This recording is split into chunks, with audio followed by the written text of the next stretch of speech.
जय श्री कृष्ण। आज का विषय है कि देवताओं की पूजा करते समय देवताओं के किस भाग में दीप की स्थापना करनी चाहिए। तो इस विषय में शास्त्र कहता है कि देवताओं की पूजा करते समय देवताओं के दाहिने भाग में दीप की स्थापना करनी चाहिए या सामने दीप की स्थापना करनी चाहिए। देवताओं के वाम भाग में दीप की स्थापना कभी भी नहीं करनी चाहिए। और वहीं धूप रखते समय देवताओं के दाहिने भाग में कभी भी धूप नहीं रखना चाहिए, अपितु देवताओं के वाम भाग में धूप रखना चाहिए या देवताओं के सामने धूप रखना चाहिए।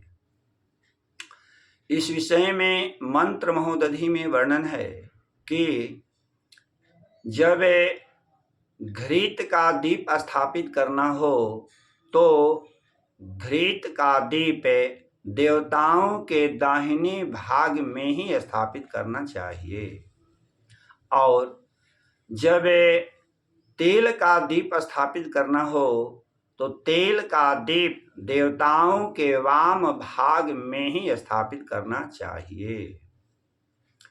तेल का दीप देवताओं के दाहिने भाग में कभी भी स्थापित नहीं करना चाहिए। दीप स्थापित करते समय दीप की बत्ती पर भी ध्यान देना चाहिए। शास्त्र कहता है कि देवताओं के दाहिने भाग में दीप स्थापित करना हो, यानी घृत का दीप स्थापित करना हो तो उस दीप की बत्ती श्वेत होना चाहिए, और यदि तेल का दीप स्थापित करना हो यानी देवताओं के वाम भाग में दीप स्थापित करना हो तो उस दीप की बत्ती रक्त होना चाहिए।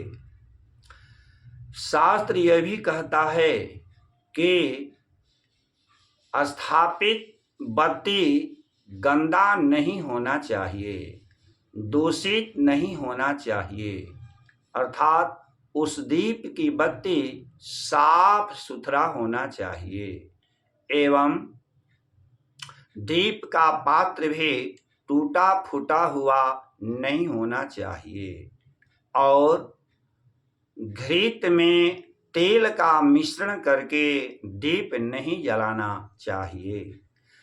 दीप स्थापित करते समय इस बात पर भी ध्यान देना चाहिए कि पृथ्वी पर बिना आधार का दीप स्थापित न करें, अर्थात पहले अक्षत पुंज पृथ्वी पर रख दें, तब उस अक्षत पुंज के ऊपर दीप स्थापित करें, अन्यथा पूजा से लाभ न होकर उल्टे हानि ही हो जाती है।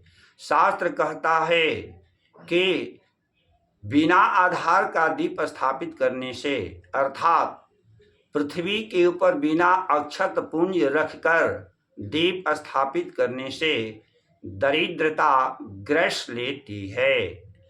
दीपम दक्षिण तो दद्यात् पूरो नैव तु वामतः वामतस्तु तथा धूपम अग्रे वान तु दक्षिणे। घृतदीपो दक्षिणे स्यात् तैलदीपस्तु वामतः शीतवर्ती युतो दक्षे वामेंगे रक्तवर्तिका। अंत में सबके मंगल की कामना। ओम स्वस्ति।